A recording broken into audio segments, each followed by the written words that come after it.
Mainit ang araw noong dumating si Mang Ruben sa sabungan ng bayan ng San Bartolome. Isang veteranong sabungero, kilala siya hindi lang sa lakas ng kanyang mga manok kundi sa misteryong bumabalot sa kanyang katauhan. Marami ang nagsasabi na mayroon siyang agimat at hindi basta-basta. Isa raw itong mutya ng tikbalang, isang uri ng anting-anting na nagpapabilis ng reaksyon ng kanyang mga alaga, lalo na sa gitna ng sabong. Pero hindi yon ang dahilan kung bakit halos sambahin siya ng ilang sabongero sa liblib na bayan. Ang totoo, si Mang Ruben ay dating magsasaka sa bundok ng Sierra Madre. Habang nag-aararo raw siya sa gilid ng masukal na gubat isang dapit hapon, nakatagpo siya ng isang tikbalang na sugatan. Imbis na tumakbo, inalagaan niya ito. Pagkaraan ng 7 araw, sa ika-7 gabi ng kabilugan ng buwan, dumating muli ang tikbalang sa kanyang tahanan. Doon niya inabot ang mutya kapalit ng kanyang kabutihan. Simula noon, sinwerte si Mang Ruben. Lahat ng manok niya tila ba may isip at taktika kapag nasa ruweda. Sa sabungan, hindi siya basta tinatawagan. Hindi siya palaban ng pauna. Tahimik lang siya sa sulok, pinagmamasdan ang mga laban. Kapag siya ang sumabak, tahimik ang paligid. Tila alam ng lahat na may kakaiba sa kanyang alaga. Pinangalanan niya ang kanyang manok ng puting demonyo, isang lahing Texas na may pula at puting balahibo, tila ba naglalagablab ang mga mata kapag nagagalit. Pero ang tahimik na mundo ng sabungan ay ginambala ng pagdating ng isang mayamang negosyante mula sa syudad, si Don Faustino Vargas. Kilala sa mundo ng sabong bilang isang makapangyarihan at tusong manokero. Maraming nagsasabing gumagamit siya ng mutya ng itim na ginto at may tagasunod siyang mambabarang na nagpapahirap hindi lang sa manok kundi pati na rin sa mga sabongero. Unang araw pa lang ng pagbisita ni Don Faustino, 3 veteranong sabongero na ang hindi nakarating sa laban. Nilagnat, nagsuka ng dugo, at biglang nawalan ng lakas. Ang kanilang mga manok, natagpuang patay sa loob ng kulungan, tila sinakal ng hindi nakikitang kamay. Naging mabilis ang usapan. May kababalaghan, pero hindi nagsalita si Mang Ruben. Tahimik niyang pinagmasdan ng bagong manlalaro, mamahaling kotse, magagarang alalay, at manok na hindi pangkaraniwan, mabagsik, mailap, at tila ba may masamang espiritong dumadaloy sa katawan. "Ruben, hindi ka pa rin sumasabak?" tanong ng isang matandang sabongero. Ngumiti lamang si Mang Ruben. "Hindi pa oras," sagot niya. Ngunit isang gabi, dumalaw sa kanyang bahay si Kaosing, isang dating albularyo at tagapangalaga ng mga espiritu sa kabundukan. Bitbit nito ang isang dahon ng balete at itim na alkitran. "Ruben, hindi na ito sabungang karaniwan. Si Faustino, hindi lang sabongero. May dala siyang mambabarang na ang lakas ay galing sa mas malalalim na puwersa. Isa sa mga alaga mong manok, tinamaan na. Pag di ka kikilos, ikaw na ang susunod." Kinilabutan si Mang Ruben.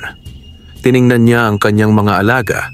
Isa nga sa mga manok niya, si Verdugo, namimilipit sa isang sulok ng kulungan. Wala namang sugat, pero nanginginig ang katawan at lumuluha. "Hindi ko siya hahayaang sirain ang sabungan natin," mariing sambit ni Mang Ruben. Pagkatapos ng gabing iyon, lumakad siya patungong gubat. Sa ilalim ng punong balete, tinawag niya ang tikbalang gamit ang lumang dasal na minsang itinuro sa kanya.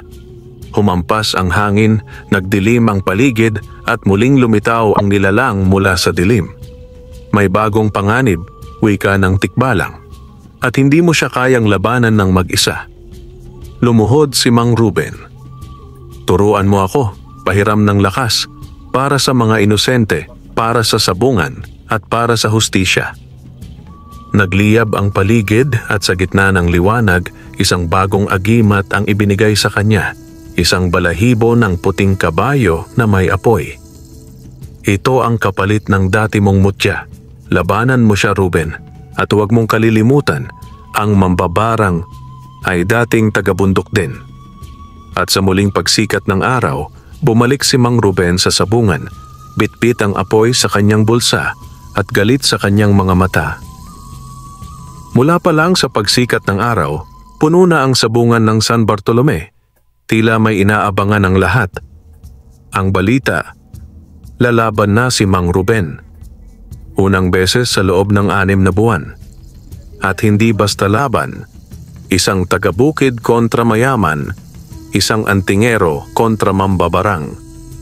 Sa ilalim ng araw, ang ruweda ay naging entablado ng 2 mundo. Isa para sa mga naniniwala sa hustisya at kabutihan, at isa para sa mga nasisilaw sa kayamanan at kapangyarihan. Magkikita na ang puting demonyo at si itim na ginto, sabi ng isa. Tapos na ang paghahari ni Don Faustino, ani naman ng matanda sa gilid ng kanto, habang pinapahid ang langis sa kanyang sariling mutya. Pero sa kabilang dulo ng sabungan, tahimik si Don Faustino. Nasa tabi niya ang kanyang alalay, isang mambabarang na kilala sa pangalang Lakman. Payat, maputla, at may 3 sugat sa braso na laging may itim na pamahid. Walang nakakaalam kung saan siya nanggaling. Pero isa lang ang tiyak. Tuwing siya'y tumingin sa isang tao, tila nawawala sa sarili ang tinitingnan. Panahon na, bulong ni Lakman sa amo. Dugo ang kabayaran. Ngumisi si Don Faustino. Pag natalo ko si Ruben, akin na ang buong sabungan. Wala nang hadlang sa pagkontrol sa buong lalawigan. Sa loob ng ruweda, dinala na ng mga hinete ang 2 manok. Si puting demonyo, tahimik, pero matalim ang mga mata. Ang balahibo niya ay maputi na may halong pula sa tuka. Sa bawat galaw, para siyang may sayaw ng apoy sa katawan. Si itim na ginto, manok ni Don Faustino, ay itim na parang uling, ngunit ang tuka at talim sa paa ay tila ginto ang kulay. Matataba ang kalamnan, pero may kakaibang pakiramdam ang mga nakapaligid. Tila hindi lamang hayop ang nasa harap nila, kundi isang nilalang na may ibang diwa. Bago magsimula ang laban, pinikit ni Mang Ruben ang mga mata. Dama niya ang init ng balahibong ibinigay ng tikbalang na nasa ilalim ng kanyang suot na kamisa. Sumirit sa ugat niya ang init, dumaloy sa kanyang mga daliri, at tila bumalot sa paligid ni puting demonyo. Sa kabilang banda, si Lakman ay may inilabas na munting banga mula sa bayong. Binuksan niya ito at inilabas ang usok na maitim. Parang aninong lumilipad, at tumungo ito kay itim na ginto. Pustahan na! Pustahan na! Sigaw ng announcer. Tumunog ang kampana. Laban na! Unang salpukan, tumilapon agad si itim na ginto. Mabilis ang galaw ni puting demonyo, tila ba iniiwasan ang bawat palo na may patnubay. Ngunit hindi pa tapos. Bumangon si itim na ginto, at sa isang iglap, tumalon ng may kakaibang lakas. Tumama ang tuka nito sa dibdib ng kalaban. Napaatras si Mang Ruben. Hindi iyon normal.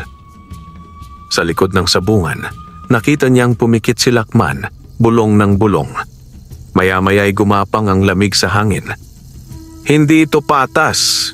Sigaw ng isang matandang sabonghero. Pero tahimik pa rin si Mang Ruben. Hinugot niya mula sa kanyang bulsa ang isang munting tela. Niladlad niya ito sa lupa. Nakatali roon ang 3 hibla ng buhok ng tikbalang, isang butil ng asin mula sa bundok, at ang balahibong apoy. Dinukot niya ito at winika ang dasal.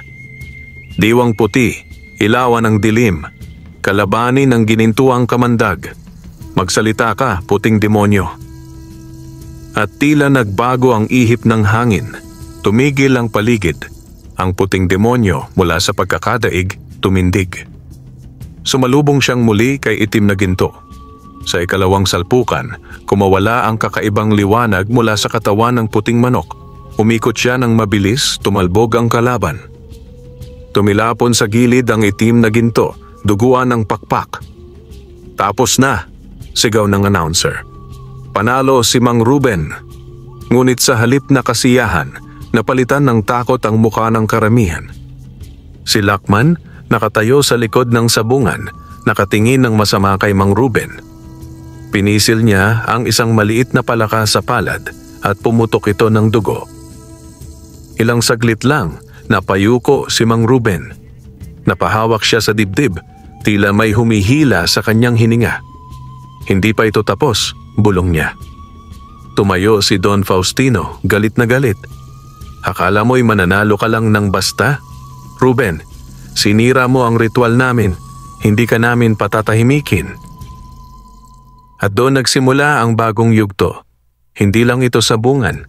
Ito na ay digmaan ng mga lumang anting-anting, mambabarang, at mga espiritu ng kagubatan. Pagkalipas ng laban, hindi kaagad umalis si Mang Ruben sa sabungan. Ramdam niya ang bigat ng hangin.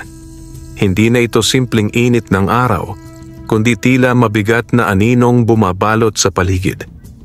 Ang mga tao sa paligid, bagamat nagsisigawan sa panalo niya, ay unti-unting nagkakatinginan. May takot, may kaba, may kutob. Bumalik sa kanyang kulungan si puting demonyo. Nanalo ito, ngunit sugatan at tila nang hihina. Pinahiran ni Mang Ruben ng langis ang pakpak nito. Sabay dasal ng orasyon na galing sa kanyang lolo, isang kilalang antingero ng Nueva Ecija. Ngunit habang inaasikaso ang kanyang manok, may napansin siyang kakaiba. Ang lupa sa ilalim ng sabungan may bahid ng itim na dugo. "Hindi dugo ng manok to," bulong niya. Mas malagkit at malamig. Umikit siya at idinikit ang palad sa lupa. Agad siyang nakaramdam ng malamig na paggapang sa kanyang balat. Isang uri ng enerhiya na hindi niya naramdaman kailanman. At sa gitna ng katahimikan, may narinig siyang boses. Gumising ang mga nilimot sa ilalim ng lupa. Napalingon siya. Wala namang ibang naroon. Maging ang ibang sabungero'y nagsialisan na. Nagtira lamang ng mga bulong at tsismis na mabilis na lumaganap sa buong bayan.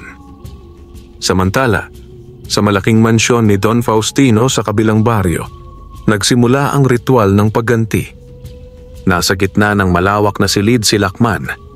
Nakaupo sa gitna ng bilog na may itim na asin, may mga itim na kandila sa 4 na sulok. Sa harap niya'y larawan ni Mang Ruben. May tusok ng karayom sa magkabilang mata at dibdib. Sa bawat patak ng dugo ng itim na manok, isinusumpa ko ang pangalan ni Ruben. Sigaw ni Lachman habang hinihiwa ang palad at pinapatak ang dugo sa uling. Hindi ka makakatulog. Hindi mo na maririnig ang tahimik na hangin ng gubat. Sa bawat hakbang mo, kakalabitin ka ng mga kaluluwa ng aming alipin. Si Don Faustino naman ay nakatayo sa may altar ng mutya. Isang mutya ng itim na ginto, inukit sa hugis ahas na may batong dilaw na kumikislap sa gitna.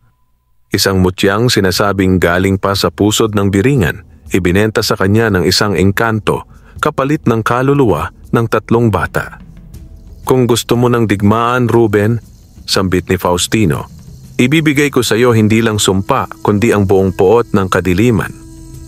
Habang sila'y abala sa kanilang ritual, si Mang Ruben naman ay bumalik sa kanyang bahay sa paanan ng bundok. Sa kanyang pagdating, sinalubong siya ng kanyang apo, si Daniel, isang binatang interesado rin sa anting-anting at kababalaghan. "Lolo, may kakaiba akong nakita habang wala ka," ani Daniel. Yung itim na uwak, 3 beses dumapo sa bubungan, sabay-sabay. Napatigil si Mang Ruben. "3 beses?" tanong niya. "Opo, tapos sa ikatlo, sumabog ang ilaw sa loob ng bahay." Napakapit si Mang Ruben sa kanyang kwentas. Ang kwentas na gawa sa buto ng ahas at tinahi ng buhok ng matandang babaylan sa Polillo Island. "Daniel," seryosong wika niya, "gising na ang sumpa. Hindi lang ako ang target, pati ikaw, ang buong pamilya, pati ang sabongero ng bayan. Dahil dito, nagpasya siyang umakyat muli sa bundok kinagabihan. May isa pa siyang dapat kausapin, ang matandang ermitanyo sa puno ng Kalachuchi, ang isa sa iilang nilalang na kilala sa paglaban sa mga mambabarang ng kanlurang Samar. Gamit ang orasyon at puting kandila, tumawid si Mang Ruben sa kagubatan. Hindi basta tao ang ermitanyo, kundi isa ring dating albularyo na tumalikod sa kanyang anino matapos mapatay ang kanyang anak ng isang mambabarang. Mula noon, nanahimik ito sa gubat, ngunit sa piling nito raw matatagpuan ang puting mutya ng ganti, isang agimat na tanging lumalaban sa sumpa ng mga tagasunod ni Lakman. Pagsapit niya sa ilalim ng punong Kalachuchi, nagsindi si Mang Ruben ng isang lumang insenso. Matandang tagabantay, ako'y lumalapit para sa liwanag, bulong niya. At unti-unting lumabas ang figura ng matandang nakabelo ng abuhin, may mata na tila walang itim, at daliri na sinulid ang kulay. "Ruben," sambit nito, "matagal na akong tahimik. Ngunit kung ang puot ng dilim ay bumangon muli, wala na akong ibang pagpipilian, kundi ituro sa iyo ang lihim na hindi ko ipinagkaloob kahit kanino." Mula sa bulsa nito, inilabas niya ang isang balat ng bayawak, balot sa pulang tela. "Ito ang susi. Ngunit bago mo ito gamitin, dapat mong tanggapin ang halagang kapalit. Sa bawat pagpapalakas, may kapalit na pagkalimot. Sa bawat pagkapanalo, may alaala kang mawawala." Tumingin si Mang Ruben sa kanyang apo, sa kanyang manok at sa kanyang bayan, at tumango. "Para sa kabutihan," sabi niya, "handa akong makalimot." At doon nagsimula ang paglalakbay ni Mang Ruben, hindi lang para sa sabong, kundi para iligtas ang mga inosente sa sumpang inilunsad ng mga gutom sa kapangyarihan. Gabing malamig, tahimik ang kagubatan. Nasa gitna si Mang Ruben ng ritual na isasara ang kanyang nakaraan at magbubukas ng bagong kapangyarihan. Hawak niya ang balat ng bayawak na ibinigay ng matandang ermitanyo, nakabalot pa rin sa telang pula. Sa paligid niya, nagsindihan ang 7 puting kandila, bawat isa'y nakalagay sa hugis bituin. "Sa sandaling tanggapin mo ang lakas na yan," sabi ng ermitanyo, "magsisimulang mawala ang ilang bahagi ng iyong alaala. Maaaring pangalan, lugar, o taong mahalaga sa iyo. Pero ang kapalit ay kalasag laban sa kahit sinong mambabarang." Napalunok si Mang Ruben. Alam niyang hindi ito simpleng desisyon. Ngunit nasa bingit na ang bayan ng San Bartolome. At sa kanyang puso, alam niyang siya lamang ang nakatakdang harapin si Faustino at ang kanyang itim na puwersa. Itinaas niya ang balat ng bayawak. Sa kanyang bibig, bumigkas siya ng orasyon. "Ipinagpapalit ko ang alaala, kapalit ng anting-anting ng pagbalikwas.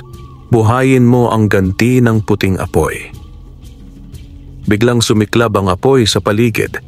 Sa gitna ng apoy, tila may anyo ng hayop, isang dambuhalang bayawak na may pulang mata. Tumalon ito patungo kay Mang Ruben at sumanib sa kanyang anino. Napaungol siya sa hapdi, para bang lahat ng ugat sa katawan niya ay nasunog sa isang kisap mata. At sa isang iglap, tahimik muli ang gubat. Pero sa pagmulat niya ng mata, nag-iba ang lahat. "Lolo, Lolo Ruben!" Nagulat siya. Nasa harapan niya si Daniel, ngunit ang kanyang utak ay tila blangko. "Sino ka?" tanong niya. "Anong pangalan mo?" Nanlumo si Daniel. "Ako po si Daniel, apo nyo." Humawak si Mang Ruben sa sentido.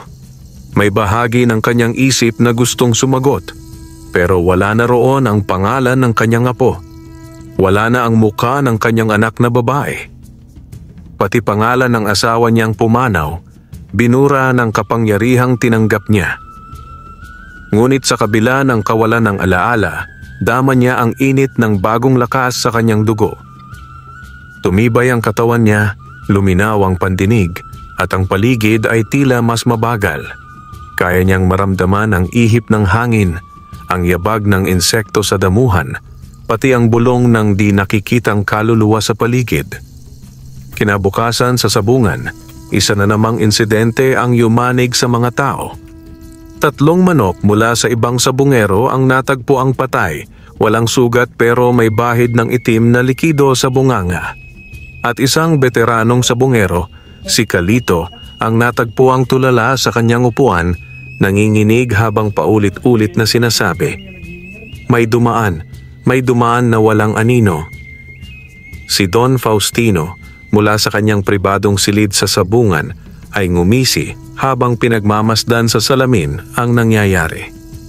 Nasa tabi niya si Lakman, nakasuot ng itim na barong Tagalog, habang nilalamas ang isang palaka at tinitimpla ito sa palayok na may langis. Unti-unti na silang nagkakalas, wika ni Faustino. Ang susunod, si Ruben. Ngunit may kakaiba silang naramdaman. Biglang tumigil ang usok sa paligid. Umihip ang malamig na hangin sa loob ng silid. Napatingin si Lakman sa palayok. Naputol ang apoy. At ang palakang kanina'y buhay pa, ngayon ay sunog na at natuyot na parang balat ng kahoy. "Imposible," bulong ni Lakman. "May kapangyarihang humahadlang." Samantala sa bahay ni Ruben, tahimik niyang hinahaplos ang sugat ni puting demonyo. Gumaling na ito, ngunit may mga hiwa sa pakpak na parang hindi gawa ng tuka, kundi tila mga pinakawalang sumpa. Dumating si Daniel, dala ang isang lumang notebook. "Lolo, ito po yung talaan ng mga orasyon, anting-anting at kasaysayan nyo. Sinulat ko mula sa mga kwento nyo noon." Tiningnan ito ni Ruben. Hindi niya maalala ang mga nakasulat, pero tila kilala ng katawan niya ang bawat guhit. Dito niya muling binuksan ang dating anting-anting ng kanyang ama. Isang bato mula sa bulkan na nakasabit sa lubid ng niyog. Dito niya naalala, ang lalaking mambabarang na pumatay sa kanyang ama ay may tatak sa balikat, isang ahas na kumakain ng sarili nitong buntot. At sa isip niya, parang kidlat na tumama sa alaala, si Lakman. Siya ang anak ng mambabarang na iyon. Siya ang tagapagpatuloy ng lahing pumatay sa aking ama. Sa gabing iyon, lumabas si Ruben patungo sa simbahan ng baryo. Bit-bit ang bagong lakas, bagong anting-anting at bagong misyon.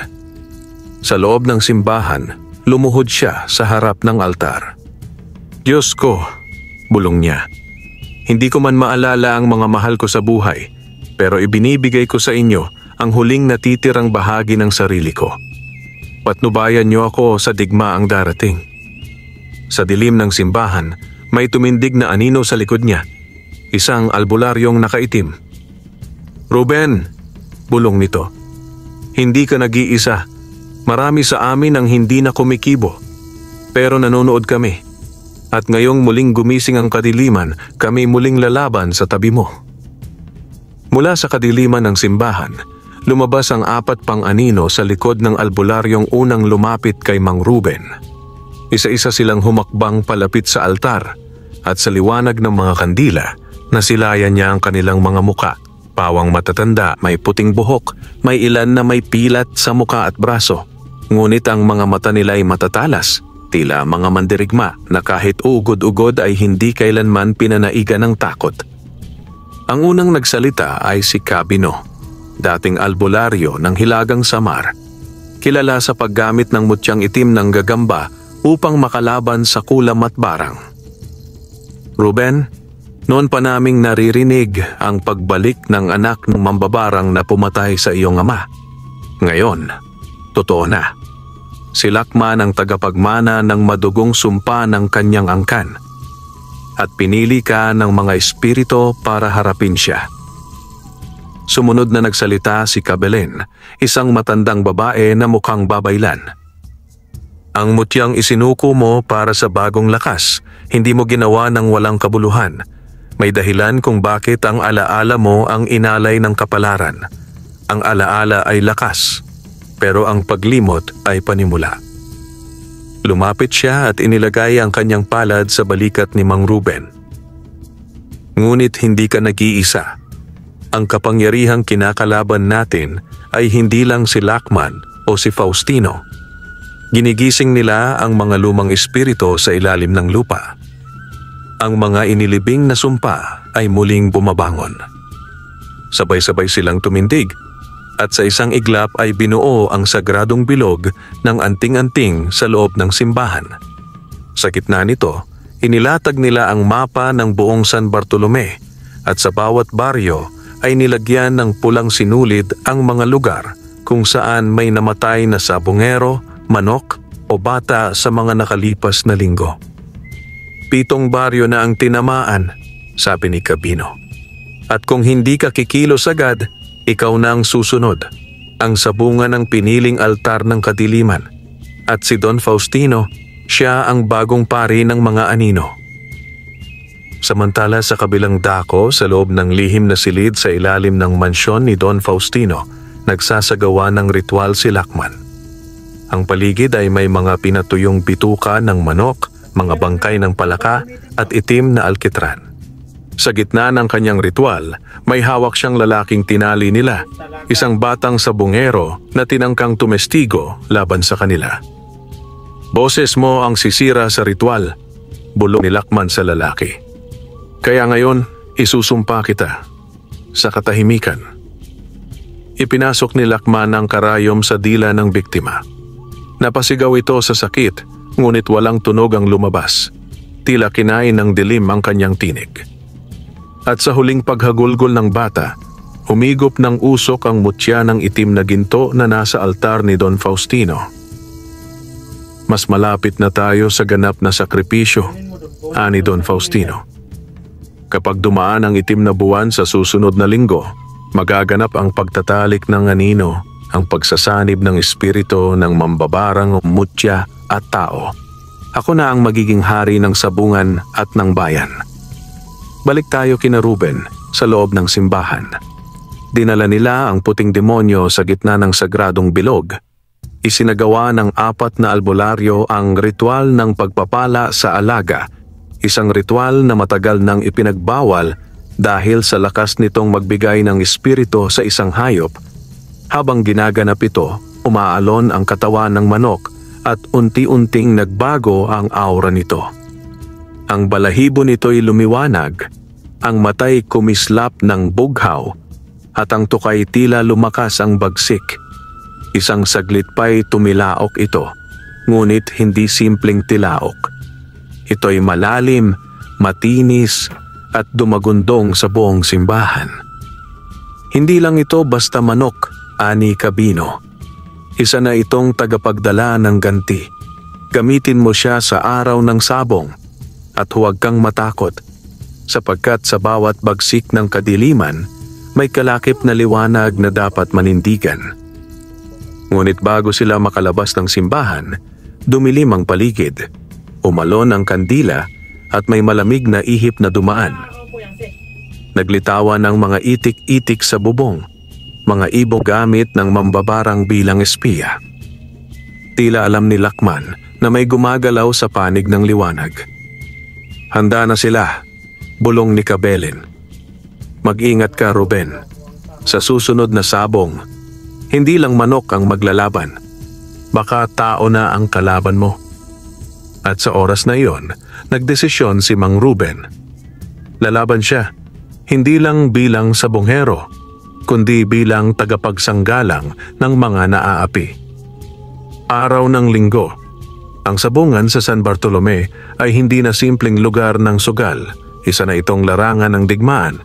May himig ng kaba sa bawat pagyapak ng mga sabonghero. Kahit ang mga matatandang manonood na dati puro sigaw at pustahan, ngayon ay tahimik na nagmamasid, hawak ang mga anting-anting sa bulsa, mga krus sa leeg at tubig na may asin sa ilalim ng bangko. Bago pa man pumasok sa sabungan si Mang Ruben, napansin na niyang kakaiba ang ikot ng hangin.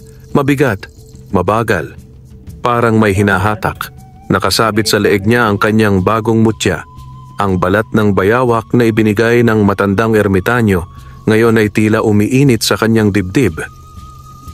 "Lolo," bulong ni Daniel, "tingnan mo yung itim na ulap sa ibabaw ng sabungan." Pag-angat ng tingin ni Ruben, isang maitim na aninong hugis bilog ang nakasabit sa kalangitan. Hindi ito ordinaryong ulap. Ito ang sinasabing palatandaan ng itim na buwan, ang hudyat ng simula ng pagtatalik ng anino.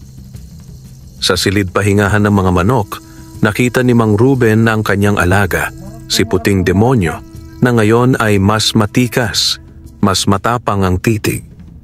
Tumilaok ito at parang may sagot mula sa kalangitan. "Handa na siya," bulong ni Ruben. "At ako rin." Samantala, sa kabilang bahagi ng sabungan, dumating si Don Faustino. Nakaputi ang barong, may gintong hikaw, at may dalang kahon na may ukit ng ahas na kumakain ng sariling buntot. Kasunod niya si Lachman, na ngayon ay tila hindi na tao. Ang balat ay mas maputla, ang mga kuko ay tila matutulis, at ang mga matay itim na walang puti. "Ihanda ang aking mandirigmang panabong," utos ni Don Faustino. Binuksan ni Lachman ang kahon. Mula roon, iniluwa ang isang itim na manok na may pulang mata. Isang nilikhang hindi basta hayop. Ang kanyang tuka ay bakal. Ang kanyang galaw ay parang wala sa mundo. Ang kanyang pangalan, Itim na Anak. Hindi lang ito alaga, wika ni Lachman. Ito ay katawan ng isang sinaniban. Isa na siyang sisidlan ng kaluluwa ng isang engkantong pinatay noon sa bundok. Ngayon, muling ipagpapatuloy ang kanyang paghihiganti. Sa ruweda, nagtipo ng lahat. Si Kapitan, ang announcer ng sabungan, ay nanginginig habang inaanunsyo ang mga pangalan ng lalaban. Sa kaliwa, si Mang Ruben at ang kanyang manok na si Puting Demonyo. Sa kanan, si Don Faustino at ang kanyang mandirigmang itim na anak. Tumahimik ang lahat. "Pustahan na!" sigaw ng iilan. Pero karamihan hindi na pumusta. Tila alam nilang hindi lang pera ang pinaglalaban. Buhay na ito. Bago magsimula ang laban, inilabas ni Mang Ruben ang kanyang maliit na orasyon. Iniikot niya ito sa ulo ng kanyang manok habang bumibigkas ng dasal. "Dugo ng dugo, buto ng buto. Sa liwanag ka bumangon, hindi sa dilim." Sa kabilang banda, si Lachman ay nagsindi ng itim na kandila. Isinausaw niya ang daliri sa dugo ng paniki at ipinahid sa ulo ng itim na anak. Mula sa loob ng manok ay parang may umuungol na kaluluwa. Tumunog ang kampana. Laban na. Agad na sumugod ang itim na anak. Mabilis, brutal, parang wala nang kinikilalang batas ng kalikasan. Tumalon ito at sinugod si Puting Demonyo. Ngunit mabilis din ang sagot ng puting manok. Umiwas ito sa saksak ng tuka, sabay ikot at tama sa tagiliran. Unang palitan tabla. Pangalawa, parehong sugatan. Ngunit habang tumatagal, naramdaman ni Mang Ruben ang bigat. Bawat sugat na tinatamo ni Puting Demonyo, nararamdaman niya sa kanyang katawan. Parang may koneksyon silang dalawa. Sa kabilang banda, si Don Faustino at Lachman ay nakangisi pa rin. Para bang alam nilang hindi simpleng laban ito.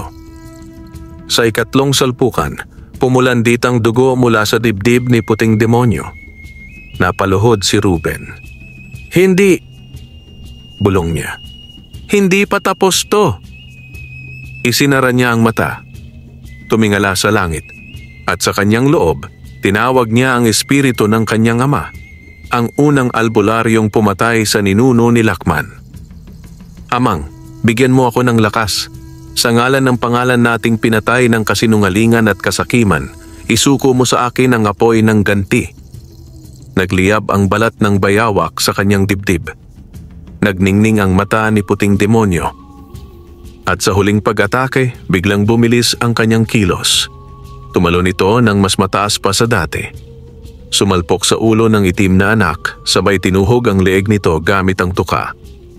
Isang matinis na sigaw ang narinig mula sa manok. Hindi sigaw ng hayop, Sigaw ng kaluluwa. Pagbagsak ng itim na anak sa lupa, umalon ang usok mula sa katawan nito. Nawasak ang aninong nakabalot dito at sa huling paghinga may nakita silang hugis ng mukhang matanda na napunit sa gitna. Tumigil ang lahat. Tahimik. Walang nagsalita. Panalo si Mang Ruben! Sigaw ng announcer, basag ang boses sa takot at pagkamangha. Ngunit sa likod ng sabungan, biglang nagliyab ang katawan ni Lachman. Napasigaw ito, hawak ang dibdib. Hindi pa ito ang katapusan! Sigaw niya. Hindi pa! Ngunit biglang sumulpot si Cabino at ang mga albularyo. Bitbit ang orasyon, itinapon nila ang asin, tapal at langis sa katawan ni Lachman. Sa pangalan ng liwanag, pinapalayas ka namin mula sa katawang yan. Umiyak si Lachman, nanlaban, ngunit nasunog ang balat niya sa apoy ng orasyon. Sa huling iglap, naglaho siya sa usok. Isang kaluluwang natalo, pero hindi tuluyang naglaho. Sa gitna ng sabungan, si Mang Ruben ay tulala. Tuguan ng balikat, ngunit taas noo. Lumapit si Daniel, hawak ang lumang notebook. Lolo, naalala mo na ba ako? Tanong niya. Saglit na katahimikan. Tiningnan siya ni Ruben, ngumiti. Hindi. Pero alam ko, mahalaga ka sa akin. At sapat na muna yon ngayon. Makaraan ang tagumpay sa sabungan.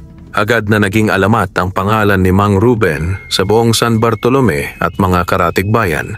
Hindi lang dahil sa panalo niya laban kay Don Faustino, kundi dahil sa kakaibang pakikipaglaban, isang labang hindi lang tungkol sa manok, kundi kontra sa dilim, sa barang at sa masamang kapangyarihan.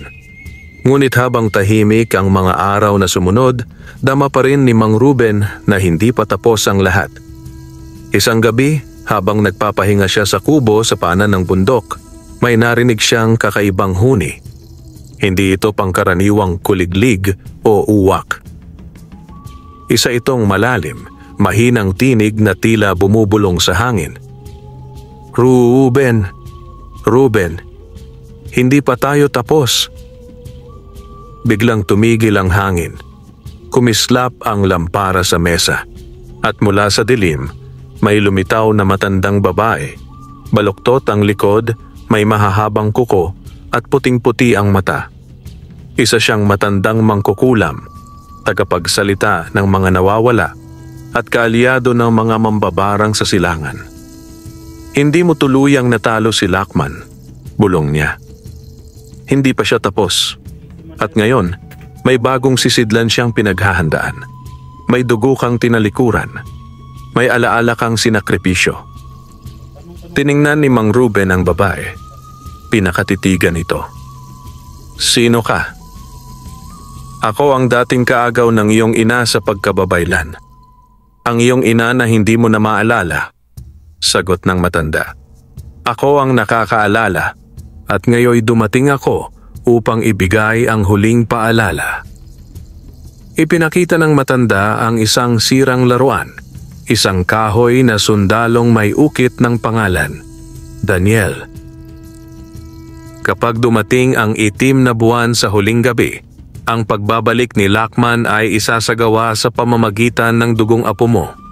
Dahil ang kaluluwa mo ay hindi na niya kayang angkinin, ang mahal mo sa buhay ang kanyang magiging sisidlan. Mabilis ang kilos ni Mang Ruben.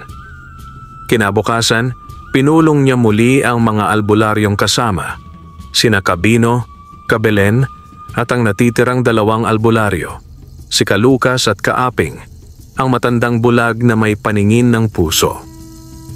Ang lakas ni Lachman ay hindi lang nakasalalay sa barang, sabi ni Lucas. Nakapalob ito sa kanyang kasaysayan, sa kanyang ugat. Kapag may nabuhay na bahagi ng kanyang angkan, kaya niyang gumising muli, lalo na sa oras ng itim na buwan. Hindi pa huli, dagdag ni Cabelen. Pero may isa tayong huling hakbang, ang paglinis ng ugat. Isang sinaunang ritual na kayang putulin ang ugnayan ng isang mambabarang sa kanyang lahi. Tumango si Mang Ruben. Kung kinakailangan kong dumaan sa apoy, gagawin ko. Huwag lang madamay si Daniel. Bumalik sila sa bundok sa sagradong lugar ng mga babaylan. Isang patag na bato sa gitna ng 7 punong kalachuchi. Doon isasagawa ang ritual. Dala ni Daniel ang lumang notebook. Pinipilit tulungan ng kanyang lolo kahit hindi niya lubos na naiintindihan ang lahat. Daniel, bulong ni Ruben. Kapag may nangyari sa akin, tumakbo ka. Huwag ka nang lumingon. Pero ngumiti lang si Daniel. Kahit hindi mo ako maalala, lolo, hindi kita iiwan. Sinimulan ang ritual. Nagsindi sila ng itim at puting kandila. Pinaghalo ang lupa ng libingan at tubig ulan. Sa gitna ng bilog, tumindig si Mang Ruben habang binibigkas ng mga albularyo ang sinaunang orasyon. Putulin ang tanikala ng dugo. Linisin ang ugat ng nilason ng masama. Sa liwanag ng hininga, isuko ang anino ng nakaraan. Ngunit habang umaalon ang ritual, dumagundong ang lupa. Umangat ang hangin. Muling bumalik ang tinig ni Lakman. Ngunit ngayon, mas malalim, mas mabangis. Hindi ninyo ako mapipigil. Isa akong bahagi ng lahi ninyo.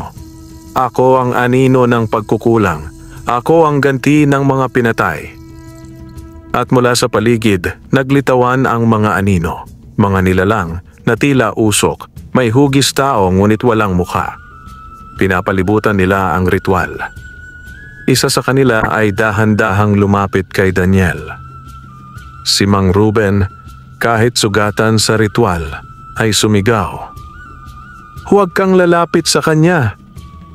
Tumalon siya palabas ng bilog at itinulak ang anino palayo.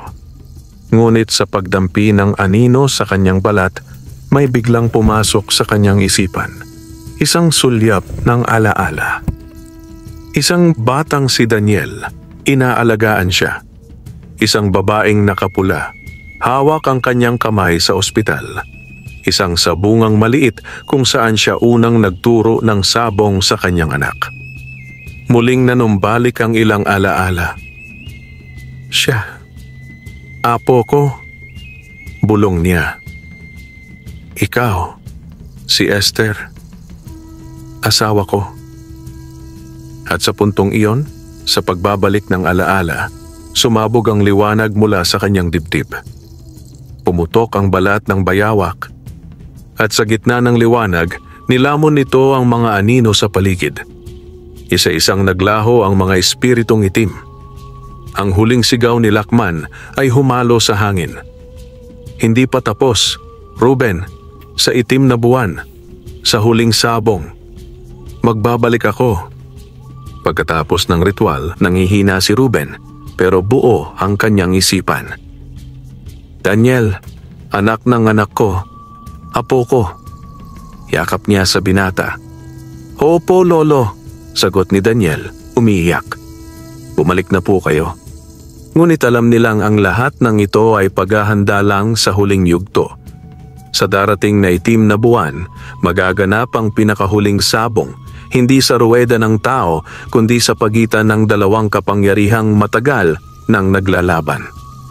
Ang ilaw at dilim, ang antingero at mambabarang, ang alaala at ang limot.